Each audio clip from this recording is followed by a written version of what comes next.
Okay, I'm going to show you this cute, fun flower I make, and I know there's other versions out there.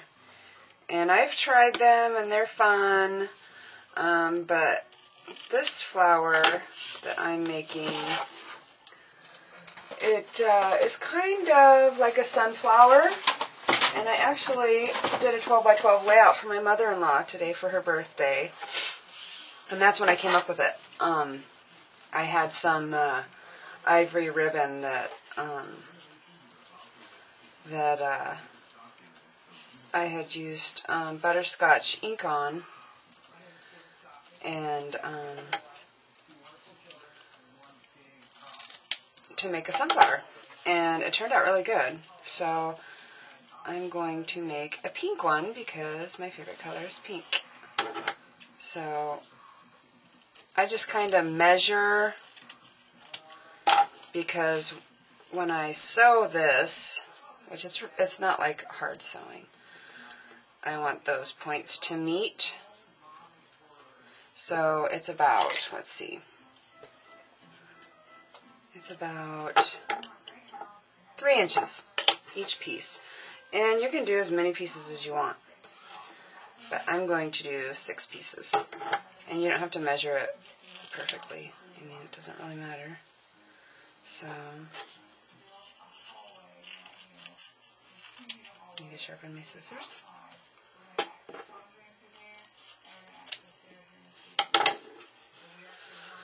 There's 5. 1 more.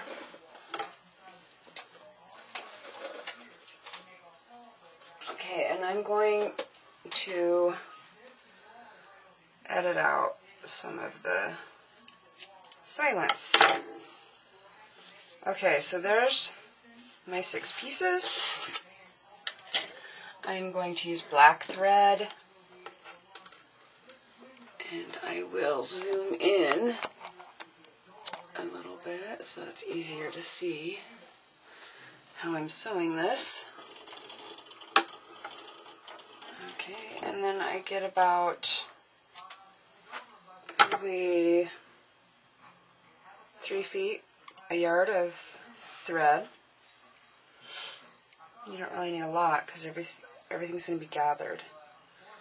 And then my special knot that I learned in grade school is wrapping it, twisting it. Everybody probably knows this knot. And then pulling it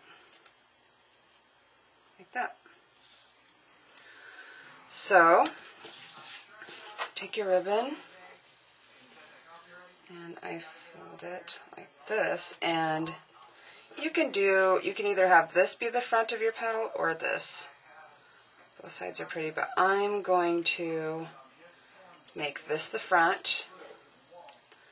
So I'm going to make sure that this is going to be the edge, because I don't, is that how I want it? No. Let's do this as the edge. And see, we'll do the knot underneath. And then you just slip knot it, or slip stitch it. I think that's what this stitch is called. All the way across.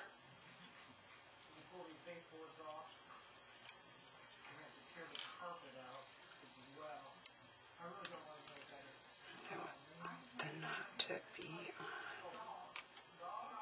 this side. Actually, I think the finished edge, we'll just see. Okay, so I'm just going to make sure that every petal I sew, that I start on the same side and end on the same side. And once you gather it, it kind of makes that petal. So, I mean, that's a pretty petal as well as that is. So even if I don't end up liking this, oh, and another tip is I like to burn the edges so there's not any fraying, and I didn't do that on the other one, but oh well, it's not like these are going to be worn. They're pretty much for mini pages, layouts. So There's that. And then grab my next one. And this is just easier for me because I don't really have a circle cutter. I know there's circle tutorials of making flowers with circles and with squares. And I like all of them. I just like how this one sits a little bit more flat. So let's see, I think I went underneath. Yes, I did. Underneath, and I just tried to sew my finger. So, and you really just don't have to be precise because there's going to be a big button in the middle that's going to hide a lot of stuff.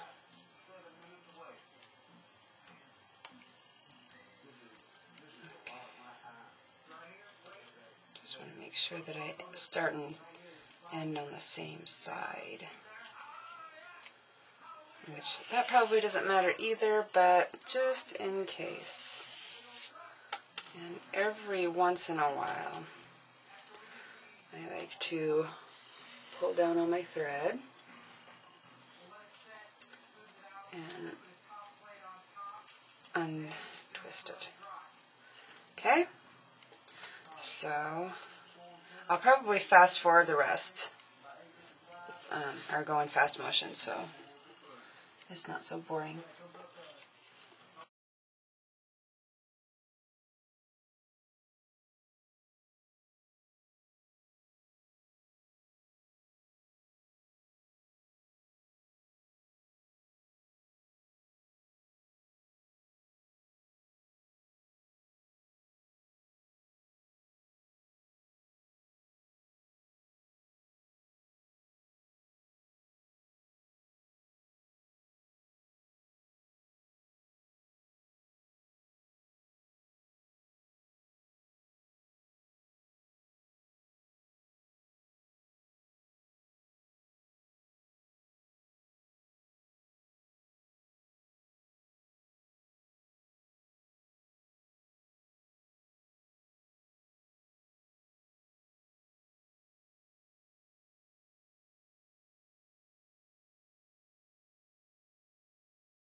I can adjust my ribbons more afterwards too.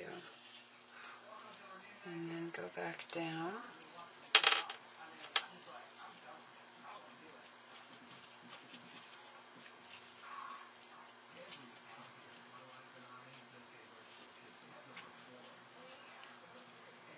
And go back up again.